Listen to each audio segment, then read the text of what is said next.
A very good morning students. आज की class में हम हिंदी व्याकरण का जो चैप्टर 7 है संज्ञा चैप्टर शुरू करते हैं। चैप्टर न्यू है, तो आप सभी ध्यानपूर्वक इस वीडियो को देखिएगा। और वीडियो देखने से पहले आप अपने बुक हिंदी व्याकरण की जो बुक है चैप्टर 7 ओपन करके रखिएगा, तभी आपको ये अच्छे से और भी समझ आ पाएगा। ठीक है, अब पहले इस स्लाइड में देखिए, आप इन सभी चित्रों को देखिए। इन चित्रों के माध्यम से हम समझेंगे कि संज्ञा होती क्या है। परिभाषा देख लेते हैं। किसी भी व्यक्ति, वस्तु, स्थान, भाव या फिर प्राणी के नाम को संज्ञा कहते हैं। अब ये तो है परिभाषा, लेकिन हम इसको समझते हैं किस प्रकार।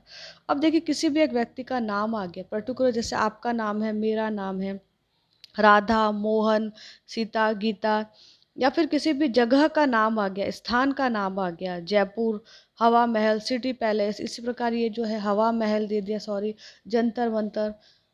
ठीक है, तो ये सारे क्या हो गए, किसी एक पर्टिकुलर स्थान का नाम हो गया। पहले हमने व्यक्तियों के नाम देखे, अब एक स्थानों के नाम। इसी प्रकार वस्तु, जिस प्रकार हीरा, पन्ना, मोती है, संगमरमर का पत्थर है, टेबल, कुर्सी, चेयर, ये सारे क्या हो गई, वस्तु हो गई।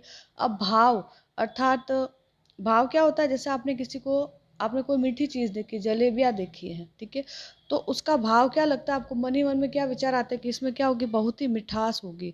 अब किसी एक व्यक्ति को देखा आपने, वो जवान है या बूढ़ा है, बच्चा है, बच्चा है तो उसको देखते हैं आपको अंदर मन में क्या है, उसके अंदर क्या है, बचपन होगा, है ना। तो ये सारी चीज़ें क्या कहलाती है, भाव कहलाती है। अर्थात जब हमें किसी व्यक्ति, वस्तु, स्थान या फिर प्राणी का या फिर किसी भी भाव का जब हमें बोध होता है, वह क्या कहलाता है, संज्ञा कहलाती है। ठीक है, समझ गए आप संज्ञा की परिभाषा। अब देखते हैं हम लोग संज्ञा के भेद। संज्ञा के भेद जो है होते हैं मुख्य प्रकार से 3 होते हैं: व्यक्तिवाचक, जातिवाचक और भाववाचक संज्ञा। तो भेदों को समझते हैं हम लोग। व्यक्तिवाचक संज्ञा, अब जिस प्रकार नाम से ही प्रतीत है, अर्थात इसमें अगर किसी भी पर्टिकुलर, किसी भी एक व्यक्ति का नाम आ गया, किसी का भी नाम आ गया है, तो वहाँ पर व्यक्तिवाचक संज्ञा होगी। अर्थात कोई जगह का भी अगर नाम आ जाता है, जैसे आपका विद्यालय है सेंट ऑस्टिन सीनियर सेकेंडरी विद्यालय, तो वह भी किसका उदाहरण हो जाएगा, भाववाचक संज्ञा का। अगर मैं सिर्फ विद्यालय बोलती हूँ तो वह किसका होगा, जातिवाचक का। अर्थात वहाँ पर सारे विद्यालयों की बात हो रही है। और पर्टिकुलर अगर किसी का एक सीधा नाम आ जाता है, जैसे रामायण, ठीक है, ये पुस्तक का नाम है, तो रामायण आ गया, अर्थात ये किसका उदाहरण है, व्यक्तिवाचक का। हिमालय, हिमालय एक पर्वत का नाम है, तो पर्वत का सीधा मैंने नाम दे दिया, अर्थात वह क्या है, व्यक्तिवाचक संज्ञा का उदाहरण है। समझ गए आप लोग व्यक्तिवाचक, अर्थात किसी पर्टिकुलर, किसी भी एक जगह का या व्यक्ति का या फिर किसी भी वस्तु का जब नाम आ जाता है, वहाँ पर क्या होती है, व्यक्तिवाचक। ठीक है, अब देखते हैं हम लोग भाववाचक। भाववाचक संज्ञा क्या होती है। अब भाववाचक संज्ञा वह होती है जिससे, मतलब किसी भी वस्तु से, स्थान से हमें उसके गुणों के, दोषों का, गुण का, दोष का, भाव का, दशा, अवस्था का जब हमें बोध होता है या फिर जानकारी प्राप्त होती है, वहाँ पर क्या होता है, भाववाचक संज्ञा होती है। उसी प्रकार जैसे कोई सत्य बोल रहा है, झूठ बोल रहा है, घृणा कर रहा है, दुख, सुख, ये सारे क्या है, भाववाचक के उदाहरण हैं। जिस प्रकार किसी व्यक्ति को देखकर आपको पता चलता है बूढ़ा है, जवान है या फिर बच्चा है। कोई मीठा देखकर पता चलता है, या फिर करेला कड़वा है तो वो उसका भाव हो गया कड़वाहट।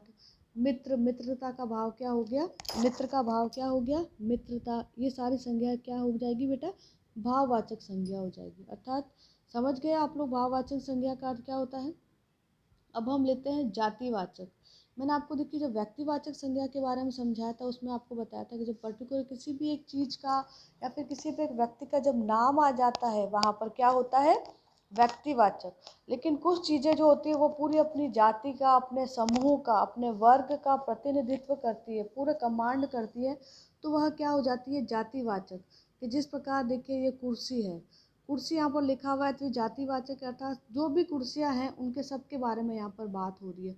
मैंने बोल दिया यहाँ पर सैलो की कुर्सी, तो सैलो एक कंपनी का नाम है, तो वहाँ पर क्या हो गया, व्यक्तिवाचक। अब पंखा, सभी पंखों की बात हो रही है, अगर मैंने पंखे का एक नाम ले लिया सीधा, उषा का पंखा है, अर्थात वहाँ पर व्यक्तिवाचक। हिमालय पहाड़, हिमालय पर्वत, तो वो क्या हो गया है, व्यक्तिवाचक। और अगर सिर्फ पहाड़ बोला तो वह क्या हो गया, जाति का। अर्थात सारे पहाड़ों की यहाँ पर बात हो रही है, सारे पहाड़ों के समूह की बात हो रही है यहाँ पर। इसी प्रकार मैंने आपको बोला कि कक्षा, कक्षा क्या हो गई, जातिवाचक। इसमें कोई भी कक्षा, सारी कक्षा के बारे में बात हो रही है। और अगर मैंने बोल दिया कि 7वीं कक्षा या फिर 6ठी कक्षा, अर्थात यहाँ पर एक पर्टिकुलर कक्षा का नाम आ गया है, तो वह क्या हो गया हमारा व्यक्तिवाचक संज्ञा। ठीक है, ये चीज़ हो गया। अब जाति, व्यक्ति और आपने भाववाचक समझ लिया। अब देखिए, भाववाचक संज्ञाओं को जातिवाचक में परिवर्तित करना भी आपको आना चाहिए। जैसे बच्चा, तो बच्चा क्या है, सारे बच्चों की बात हो रही है यहाँ पर, तो बच्चा है जातिवाचक, तो उसका भाव हो गया बचपन। लड़का, तो उसका भाव हो गया लड़कपन। नारी का नारीत्व। शत्रु का शत्रुता। इसी प्रकार भाववाचक संज्ञा को विशेषण में परिवर्तित करना। ठीक है, विशेषण में विशेषता बताना। मित्र जातिवाचक है और इसकी विशेषता क्या हो गई, मित्रता। भाववाचक संज्ञा में भाववाचक में विशेषण शब्दों को परिवर्तित किया गया। गोल, उसका शेप कैसा है, गोल है, अर्थात यह विशेषण शब्द है, इसका भाव क्या हो गया, गोलाई।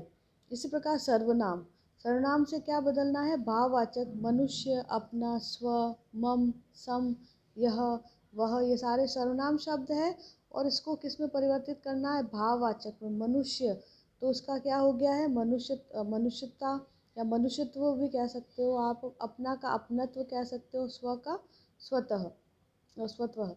अब है क्रिया, क्रिया को भी भाववाचक में बदलना है। सुनना का सुनवाई या फिर सुनाई। कमाना का कमाई। बहाना का बहाव। ये सारे शब्द क्या है, भाववाचक संज्ञा है। ठीक है, तो आज की क्लास हम लोग यहीं पर स्टॉप करते हैं। संज्ञा आज हमने पढ़ ली है, संज्ञा के भेद भी हमने समझ लिए। अब जब भी हमारी लाइव क्लास होगी, जूम मीटिंग जब भी होगी, तो हम इस चैप्टर को वापस और थोड़ा डिटेल में समझेंगे। ठीक है, तो आप सभी का धन्यवाद और आज की क्लास हम लोग यहीं पर स्टॉप करते हैं।